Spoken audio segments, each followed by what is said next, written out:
Hoje nós vamos conversar sobre a organização da comunidade judaica do Rio de Janeiro, do Brasil e do mundo. Fora de Israel, nada a ver com Israel, a não ser pela ligação com a Organização Sionista Mundial e, obviamente, com as organizações sionistas que existem em todos os lugares do mundo, nos grandes estados, como é São Paulo, por exemplo, como é o Rio de Janeiro, e especialmente a Organização Sionista do Rio.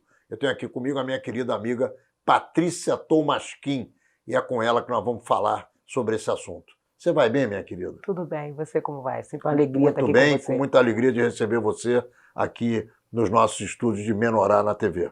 Prazer, querido. Menorá na TV, entrando no ar mais uma vez.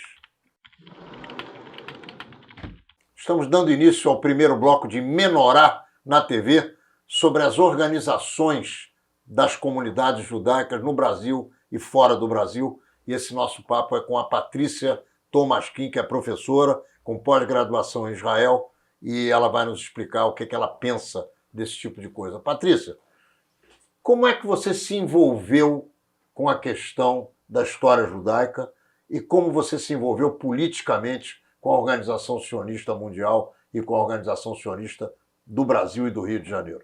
Bom, história judaica eu estudei em escola judaica, fui me interessando, depois me formei professora, fiz o normal Brasil-Israel, então, e fui professora nas escolas judaicas e fui me interessando pelas questões de um judaísmo histórico, né, menos religioso. Ao mesmo tempo era de movimentos juvenis, eu fui do Ihud Abonim, que depois virou Abonim Dror, e inclusive essa culminância, né, se culminou com um livro de história judaica, um livro didático de história judaica que eu escrevi em 82 em parceria com outras professoras, com a Moraída Roitberg, uma querida, Zichroná Livrachá, e outras professoras em que nós tínhamos entendido que os livros que estavam sendo usados nas escolas judaicas não davam conta, porque nunca chegavam na atualidade, eram 4 livros bons, muito bons, mas muito grandes, e os professores não davam conta daquilo, a gente achou que estava... Esse livro que vocês escreveram se perdeu no tempo e no espaço? Não, esse livro ou ele continua sendo usado? Não, ele foi usado durante quase 20 anos, ele foi muito usado, e obviamente que um livro didático precisa de revisão e tal, mas ele foi muito usado, chama Nossas Raízes, Nossa História, tem um prefácio do Narman Falber, um livro, enfim. Então, quanto tempo você deu aula em escola judaica? 20 anos. Qual é o interesse, ou qual era o interesse dos alunos, de verdade, na época em que você dava aula? Os alunos eram muito interessados. A gente tinha... Eu, como aluna da escola judaica, tive uma formação muito boa. Depois, como professora, os meus alunos tiveram também uma boa formação, mas diferenciada da minha.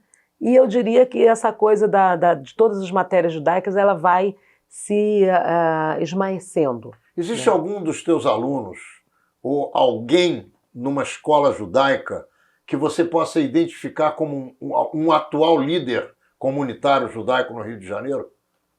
Dos meus alunos, que foram meus alunos, existem vários. Mas eles não estão no marco comunitário.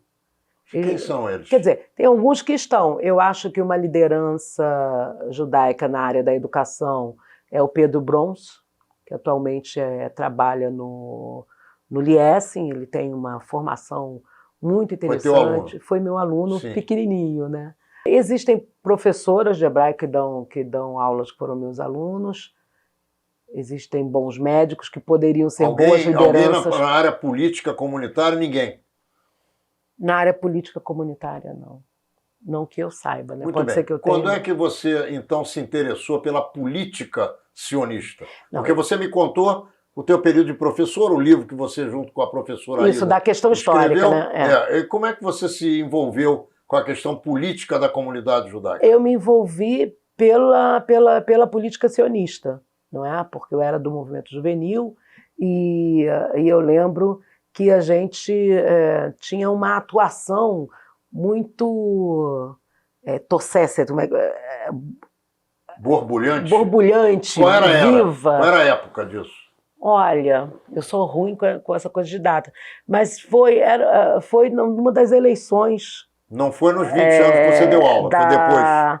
Não, foi antes, né? Antes e no período.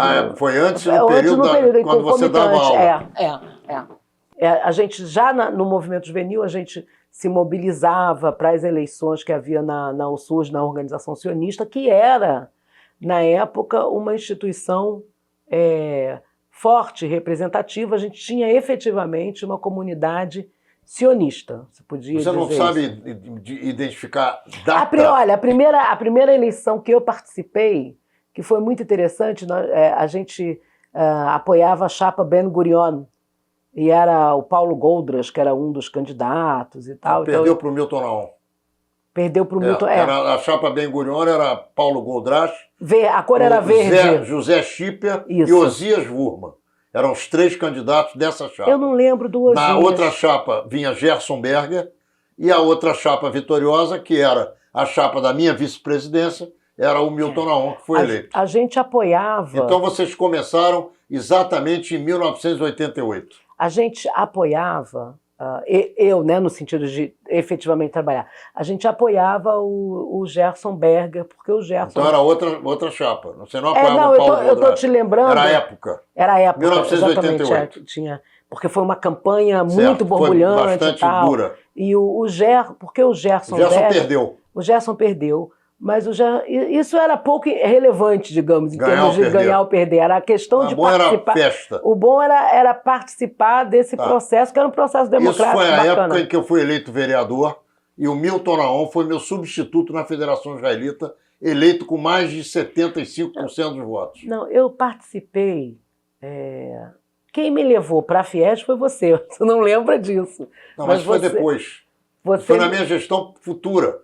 Em 1992. O meu passado, entrada na política, era uma política sionista, e isso é anterior à entrada na Fierj por sua causa. Você é o culpado disso. Que bom, eu fico muito feliz de ter sido Você culpado. Me ligou e falou, olha, a gente não sei com esse seu jeito. Você é trabalhadora, você é independente, e eu nunca privilegio posições políticas, acho que cada um tem a sua, você tem a sua, eu tenho a minha, nós somos antagônicos politicamente, eu sou de direita, você é de esquerda, mas isso tem a menor importância. O que importa é nós unirmos forças pela comunidade judaica, cada um no seu nicho. É assim que eu funciono, ou melhor, foi assim que eu funcionei, porque eu não quero mais saber desse tipo de coisa.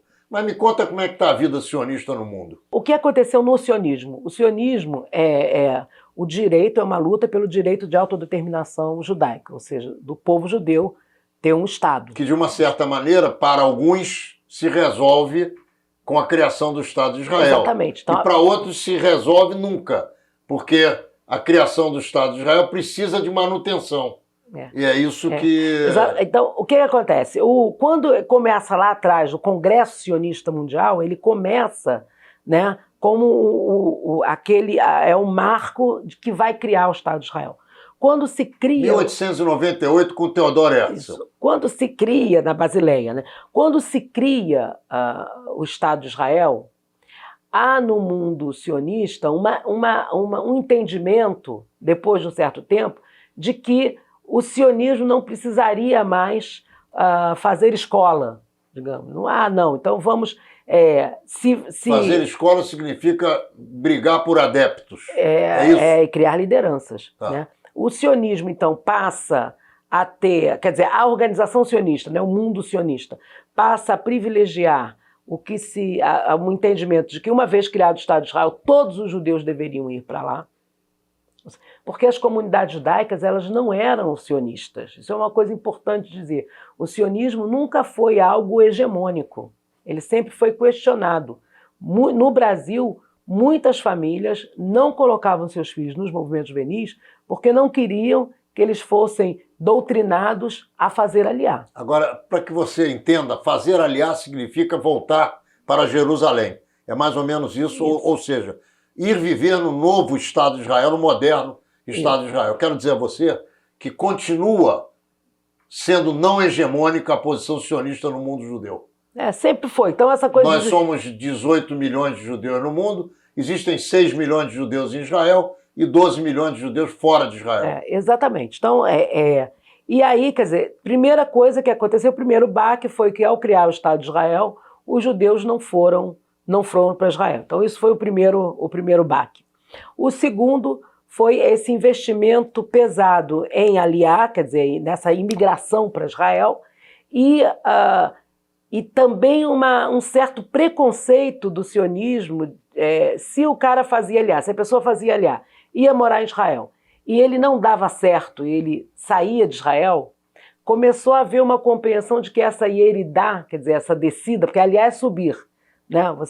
Você se eleva quando voltar de Israel, depois de Israel constituído e depois de ter feito a aliar, significa yeridá, que é voltar para o lugar de origem onde nasceu. Que é uma descida. Ele podia ir para qualquer lugar. Aliar é subir e yeridá é descer. Então, tem a ver com uma concepção também de elevação espiritual, digamos. Você se eleva e quando você sai de Israel, você de alguma forma você está caindo, ou decaindo nessa questão. Bom, vamos voltar para a Organização Sionista Mundial. Então esse foi um momento. Esse foi um erro, porque muitos judeus fizeram aliar e muitos judeus não deram certo em Israel, porque Israel era difícil.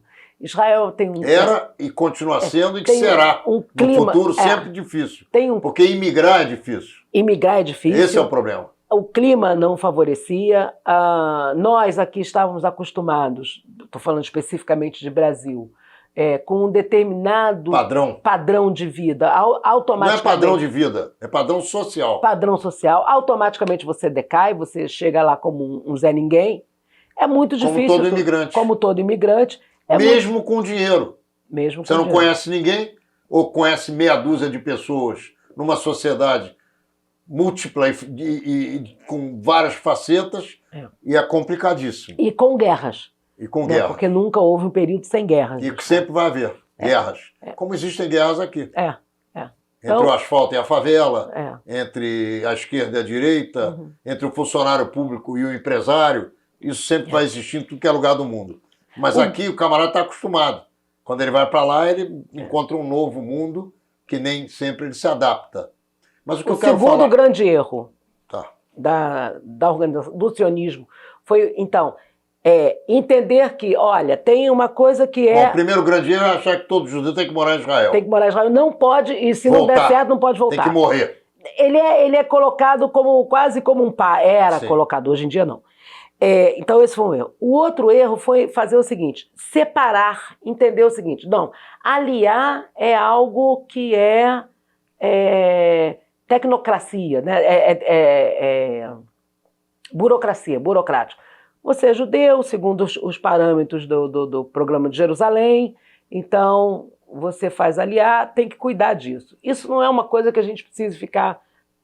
Bota um pessoal técnico e toca a burocracia. A outra coisa é a organização sionista, a parte política. Então se separou a política dos órgãos de ação executivos.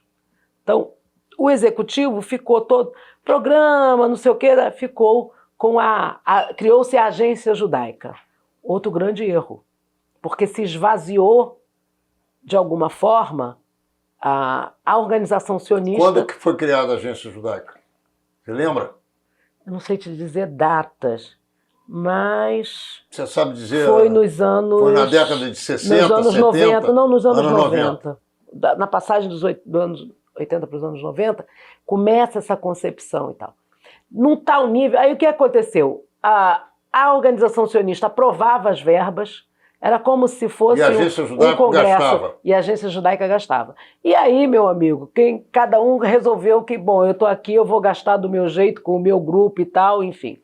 E aí começou a ampliar, porque uma coisa é quando você reúne todo mundo e você debate os grandes temas e diz, não, a educação judaica é importante, tem que ter um X de verba para isso. Enviar shlichim, os enviados, né, adidos culturais para os movimentos juvenis e tal. Uma coisa é você fazer isso e também ter uma inserção na execução disso. A outra coisa é você delegar essa execução. Então isso foi um outro grande erro.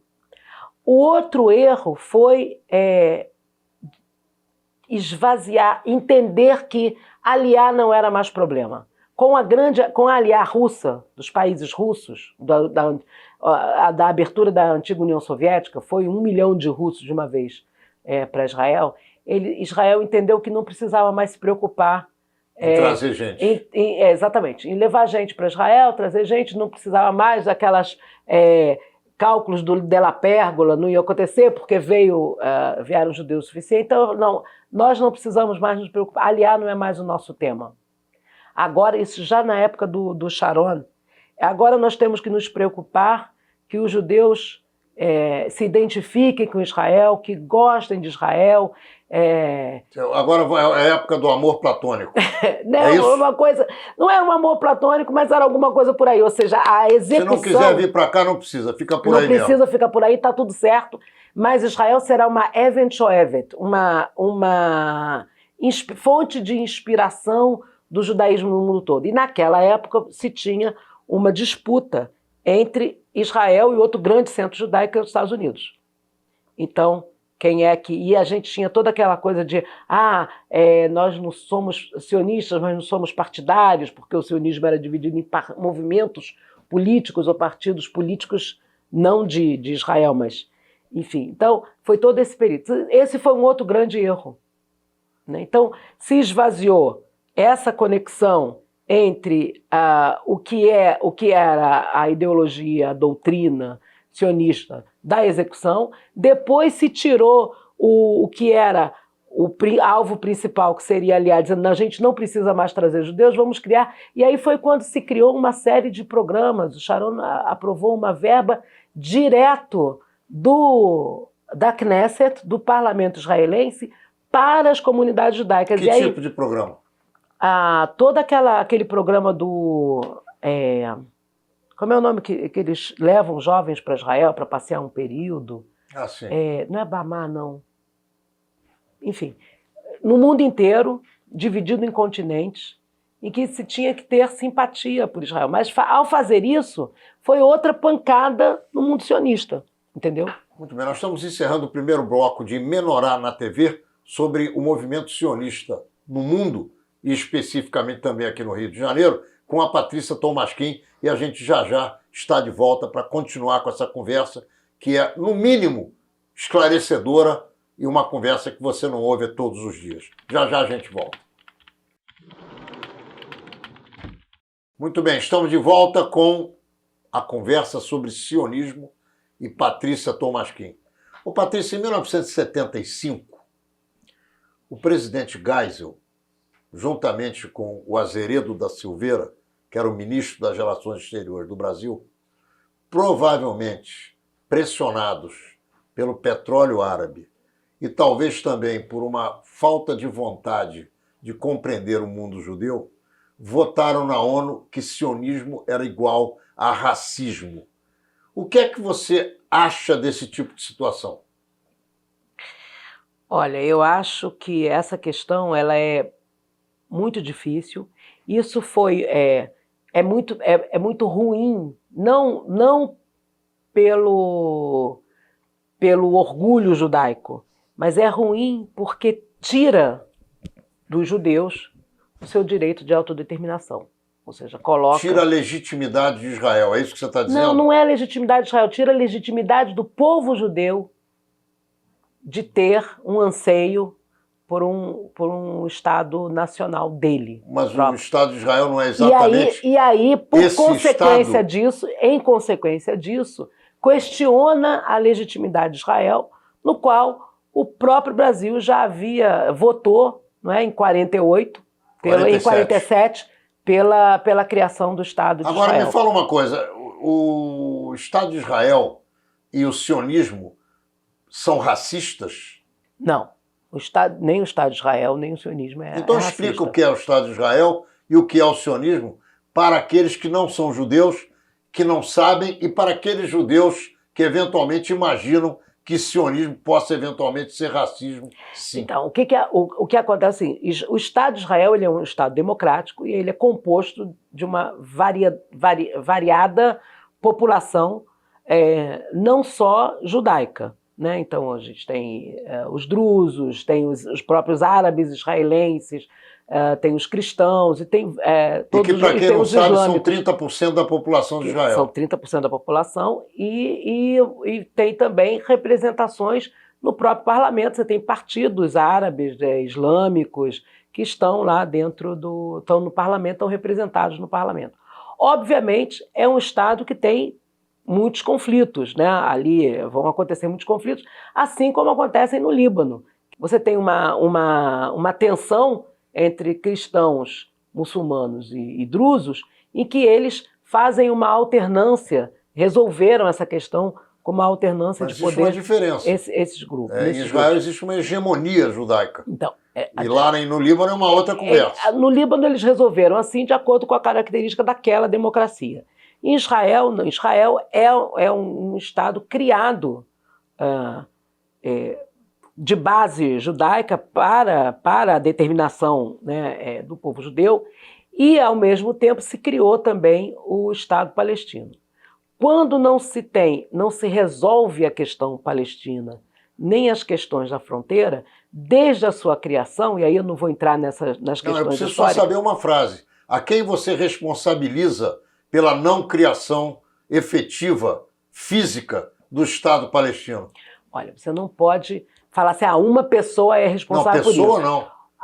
Eu responsabilizo os 5 países árabes que entraram por esse território adentro para atacar Israel em 1948. Não, então, e depois dividiram esse Estado. O Egito, a Jordânia, a Síria, dividiram o suposto Estado palestino. Então, o que há é uma reação a essa criação da ONU, essa situação dos Estados árabes entrando ali, querendo destruir Israel, mas ao mesmo tempo não querendo dar aos palestinos a sua autodeterminação, seu direito de autodeterminação. E continuam não querendo dar. Continuam não querendo, que é o que ninguém fala, né? Então você tem campos de refugiados na Jordânia, você tem campos de refugiados no Líbano, você tem campos na Síria. E você tem em Israel os árabes que são refugiados nos países árabes com direito à cidadania, com passaporte, com representação política. Então que diabo de racismo é esse? Não, mas existe, aí não é a questão de racismo, você pode sim criticar os governos israelenses. Então alguns governos israelenses,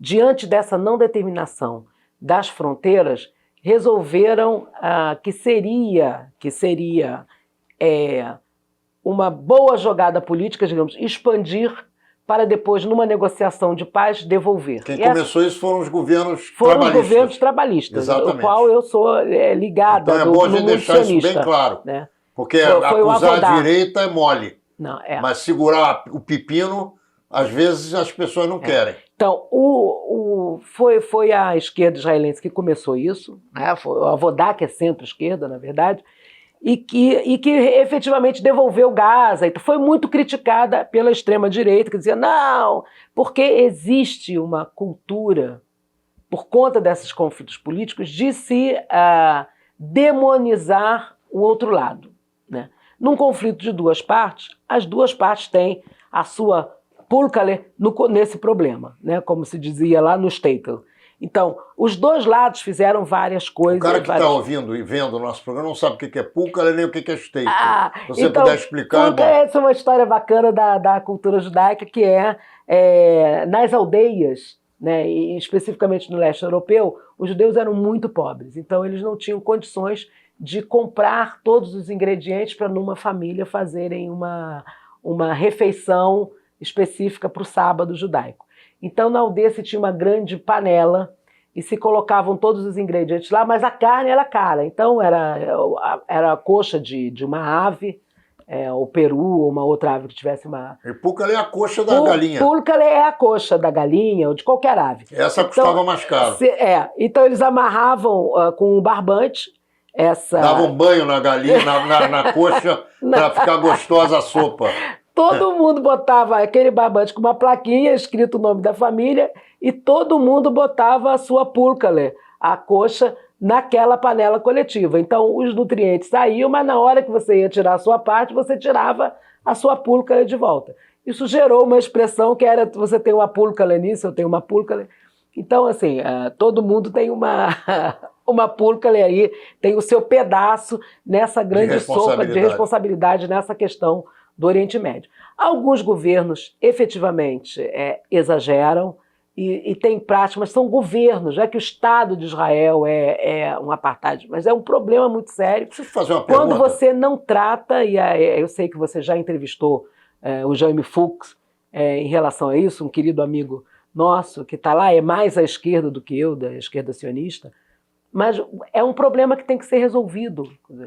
Como é que você enxerga, e nós já vamos voltar para a Organização Sionista do Rio de Janeiro, como é que você, do Brasil, com sede em São Paulo, a Organização Sionista do Brasil com sede em São Paulo e a do Rio de Janeiro, vamos tratar disso, como é que você enxerga os governos de esquerda no mundo, como, por exemplo, na América Latina, Evo Morales, Maduro, antigamente Fidel Castro, absolutamente contra Israel.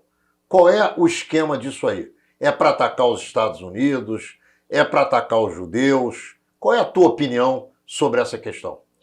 Não, não é para atacar os judeus. Quer dizer, eu acho que essa questão ela, anti-sionista vem com uma questão da esquerda, que é a questão da universalização, né, do mundo e de um alinhamento. Israel inicialmente era alinhado com a Rússia, né, e Israel faz um alinhamento com os Estados Unidos. E aí nessa briga, chamada briga contra o imperialismo, né, Israel, essa associação imediata de Israel com os Estados Unidos dá uma conotação a Israel imperialista que, na verdade, e é bom também não... dizer e lembrar que quem fez esse alinhamento foi a esquerda judaica de Israel.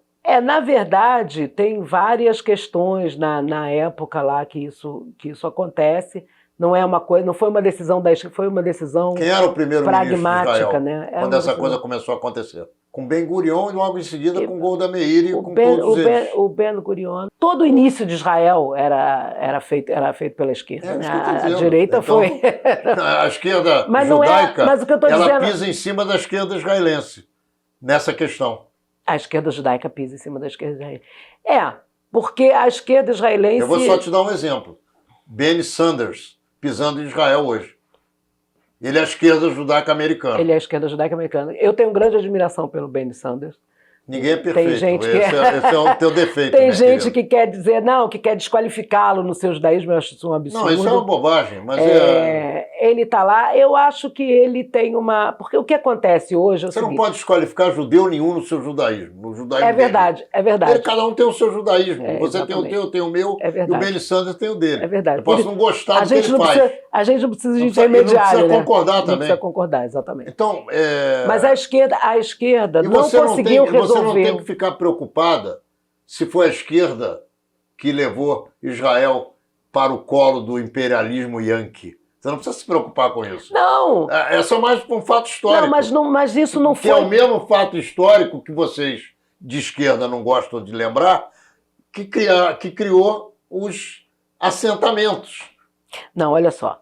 A questão... na época era pequenininho. Não é isso. Era o dedinho que entrou no buraco. Eu já falei da política de expansão. Claro. Mas a questão em relação ao alinhamento com os Estados Unidos foi uma questão de necessidade de sobrevivência. Não tem nada a ver com esquerda ou direita. Isso. Se a direita tivesse sentada lá, teria feito a mesma coisa. Para a Rússia era melhor o alinhamento com os países árabes. A Rússia faz um alinhamento. A RAL, exatamente. A Rússia faz um alinhamento. Né? Você sabe que ano foi isso? 1955. 55, cara. Quem era o primeiro-ministro? Ben-Gurion. Ben-Gurion. A Rússia faz esse alinhamento, e o Estado de Israel entende que aquilo era perigosíssimo para a existência dele, e aí consegue arrumar algum aliado. Os Estados Unidos tinham interesse. Esticou a mão, estendeu a mão. Tinha interesse. Israel precisou pegar. Exatamente. Não há adoração, não é uma questão política no sentido de agora vamos... Não é nada disso. Inclusive porque eram antagônicos, né? Israel era socialista, de prática socialista, e os Estados Unidos já eram capitalistas, de prática capitalista. Agora, eram imperialistas e aí havia uma coisa... Eu quero que você fale um pouquinho da Organização Sionista do Brasil, mas nós estamos encerrando o segundo bloco de Menorá na TV com a Patrícia Tomasquim. Já já a gente volta, não saia daí. Brasil e Rio de Janeiro no cardápio do terceiro e último bloco de Menorá na TV com Patrícia Tomasquim. Já já a gente está por aí de novo. Muito bem, só para registrar e não deixar um equívoco histórico que eu cometi, e foi alertado pelo José Roitberg, no início do nosso terceiro bloco, eu quero deixar claro que foi a Golda Meir, e não Ben-Gurion, mas que dá no mesmo, porque eram dois do mesmo partido, que se ligou aos Estados Unidos no momento em que a Rússia preferiu os árabes aos judeus, ou melhor, os países árabes ao Estado de Israel. Estamos de volta com Patrícia Tomasquim, e eu quero saber de você, minha querida Patrícia, a quantas andam as organizações sionistas do Brasil e do Rio de Janeiro? Então, a Organização Sionista do Brasil, ela não existe mais, já há alguns anos. O último presidente foi o Hermann Glantz, depois disso mais nenhum. Ela foi então encerrada, e existem as organizações sionistas, a Organização Sionista do Rio de Janeiro, muito reduzida por um entendimento de que os movimentos juvenis e os bens e as coisas todas que se tinha deveriam se passar a esses movimentos e não serem administrados pela Organização Sionista. Então tem a do Rio de Janeiro e a Organização Sionista do Rio Grande do Sul. No momento atual, o mundo sionista passa por uma reorganização, isso no mundo todo, porque isso aconteceu, não foi um fenômeno brasileiro, e nós estamos nos reorganizando em contato com Israel, de acordo com o cânon, não é uma coisa da cabeça de cada um, porque houve tentativas de se fazer da minha cabeça, mas está se reorganizando porque é importante que se entenda o que é o sionismo judaico, porque há uma coisa chamada sionismo messiânico, que é um sionismo cristão, de um entendimento messiânico, de que para vir uma era messiânica novamente, um retorno da era messiânica, todos os judeus precisam estar em Israel. Esse sionismo nada tem a ver com o sionismo judaico. E há uma grande confusão, ou seja, o sionismo judaico, ele não idealiza Israel. É uma briga política por um entendimento do que significa o Estado judeu, tanto para os israelenses como para o resto do mundo. Então, a Organização Sionista do Brasil está sendo, nesse momento, recriada com negociações e conversações com Israel. Nós, no ano que vem, vamos ter eleições, processo eleitoral ou processo de acordo entre todos os grupos sionistas, porque o Brasil tem 9 cadeiras no Congresso Sionista Mundial. Vamos ter eleição para o Congresso Sionista Mundial no ano que vem, e já esse ano estamos em conversação de todas as lideranças para se reestruturar a organização sionista para que o sionismo fique no lugar dele. Porque naquela conversa que a gente teve, acho que no primeiro bloco, em que a gente falou dos erros da Organização Sionista Mundial, houve um erro das comunidades judaicas, que foi nessa fragilidade das organizações sionistas, entender que as federações ou a própria comunidade poderia ocupar esse lugar, sendo que nós sabemos que não há hegemonia em relação à compreensão do sionismo e nem há a compreensão do que são as correntes políticas sionistas, do que elas determinam. A Federação Israelita, em qualquer lugar do mundo, não pode participar do movimento político sionista organizado. Exatamente. Uma coisa é a Federação Israelita, que toma conta dos judeus de cada lugar onde eles existam. E outra coisa é o judeu ligado ao Estado de Israel através de um vínculo político. Isso não tem nada a ver com a Federação Israelita. E aqui no Rio de Janeiro, isso começou a acontecer contra a minha vontade e motivou a minha renúncia da presidência motivou a minha renúncia da presidência do Conselho da Federação Israelita do Estado do Rio de Janeiro em 2003. Infelizmente, você é das poucas pessoas, das poucas lideranças que nós temos, né, com história de liderança que nós temos na comunidade judaica, que tem essa compreensão. Quer dizer, no momento... Não, até porque, minha querida amiga, existe uma figura que é absolutamente nociva à comunidade judaica, e da qual eu não vou citar o nome, mas que os judeus vão entender isso em algum momento, que fez uma mistura dessa coisa toda, dessa parafernália, para, no final das contas, poder ostentar uma posição que não interessa a ninguém, só a essa pessoa. Porque é preciso separar. Uma coisa é a comunidade judaica local, os judeus, o judaísmo. Outra coisa é o sionismo, as correntes políticas sionistas e o seu fazer ideológico. Sionismo é ideologia. Não se justifica uma comunidade, uma representação de uma comunidade ter uma ideologia. As Muito pessoas pelo contrário, a representação da comunidade, ela tem que absorver todas as ideologias. Exatamente, inclusive os sionistas. Inclusive os sionistas de todas as matrizes. Sem dúvida Exatamente, nenhuma. sionistas de esquerda, sionistas de direita, enfim. Mas a outra coisa também que não cabe é, você tem a comunidade judaica local, você tem a organização sionista, os movimentos sionistas, e você tem a representação do Estado de Israel.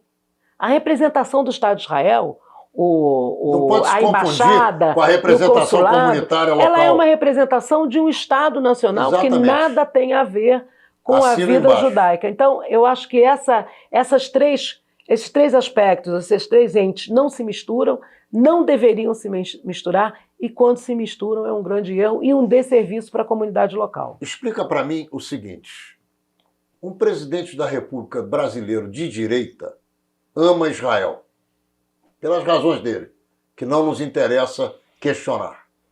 E a esquerda judaica sionista tem verdadeira ojeriza a esse cidadão que ama Israel. Isso não é meio maluco na tua cabeça, não, minha querida? Seria maluco se esta pessoa representasse aquilo que nós entendemos como valores judaicos. Respeito a todos os cidadãos, respeito a todos os grupos, respeito à justiça social e outros valores que são pregados. Não é o caso, se não existe essa neutralidade. Se eu amo Israel, mas eu sou um facínora, ou eu não respeito... Mas o facínora é quem foi condenado como ladrão ou aquele que você imagina mitologicamente que é um facínora? Não, olha só. Primeiro, mitologicamente, já saímos do campo do judaísmo, né?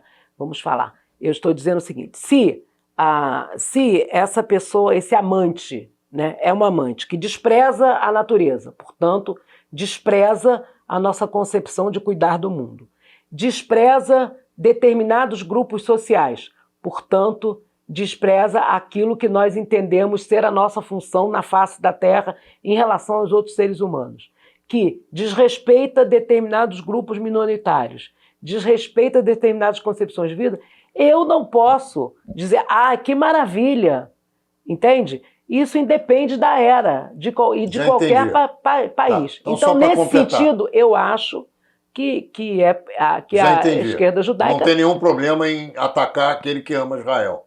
Porque ele ama Israel da maneira dele, que não é a maneira dessas pessoas. É um amor particular. Eu entendi. Muito bem. Você sabe que conversar com você é uma maravilha. Obrigada. Você mora no meu coração. E você tem muita gente que não gosta de você nem de mim, porque a gente faz.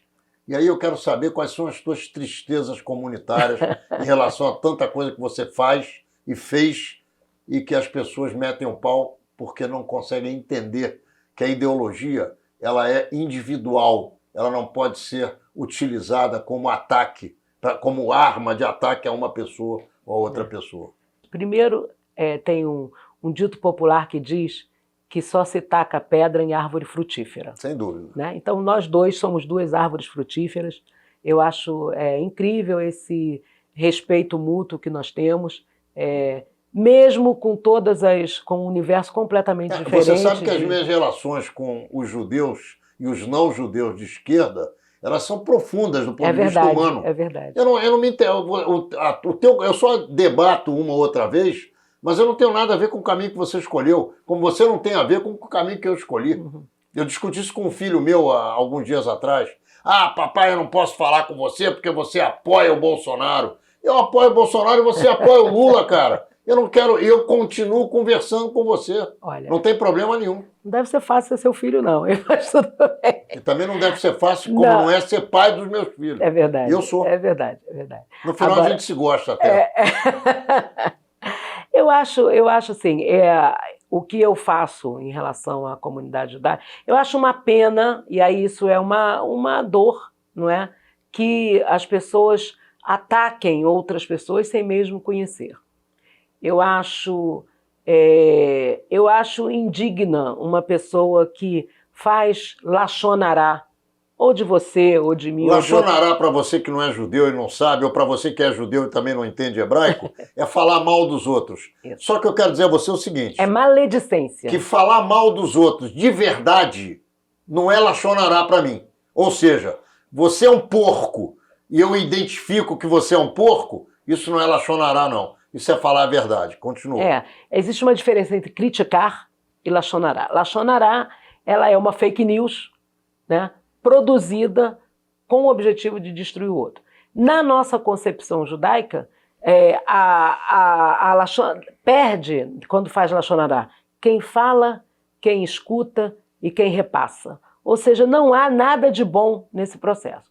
Então eu acho que ativistas da comunidade judaica, com o peso que nós dois temos, cada um na sua área, fazendo o que nós fazemos, e a gente não faz para colher lucros pessoais ou para fazer negócios, eu acho uma tristeza. Acho que perde a comunidade judaica organizada, porque as pessoas reconhecem, eu sou muito querida, muito gostada, e as pessoas me ligam, e as pessoas me encontram e falam. Fora da comunidade. Dentro da comunidade. Dentro e fora. Fora da comunidade, muito mais. Por exemplo, a comunidade dá títulos, né? Eu sou mulher cidadã fluminense, um título dado a 100 mulheres no estado do Rio de Janeiro, pelo meu trabalho com mulheres carentes, mulheres pobres e tal, dado pela Comissão de Defesa dos Direitos da Mulher em 2012. Patrícia, nós chegamos ao final do nosso Menorá na TV. Eu quero que você, com calma, se dirija aos nossos telespectadores e faça as suas considerações finais e se despeça dos nossos companheiros e companheiras que estão nos ouvindo e nos vendo. Telespectadores, primeiro uma alegria estar aqui nesse programa com o Ronaldo. Bacana que vocês assistem esse programa. É importante saber que o judaísmo ele é amplo, ele é diverso e ele abrange um número imenso de pessoas. Eu acho que eu só tenho a agradecer, Ronaldo, falar bacana, eu estou à disposição para perguntas, se mandarem. Eu acho que é uma alegria grande poder ter um programa de entrevistas. Vários amigos meus já vieram aqui, o Alessandro Molon, que é um político de esquerda, que agora lidera a esquerda no Congresso Nacional, e outros, Jaime Fuchs, são inúmeras as pessoas. O que é bacana é que é um programa inteligente, é um programa que faz pensar, é um programa respeitoso. E o que mais que a gente quer de um programa é isso. Muito obrigado por você ter ficado aí ouvindo esse nosso bate-papo. Agradeço muito a você, Ronaldo. Obrigada pelo carinho sempre. Menorá na TV, entrando no ar mais uma vez na quinta-feira que vem às 10 horas da noite pelo canal 6 da NET Rio e também todos os dias e horários que você já se acostumou a nos assistir. Nos vemos lá.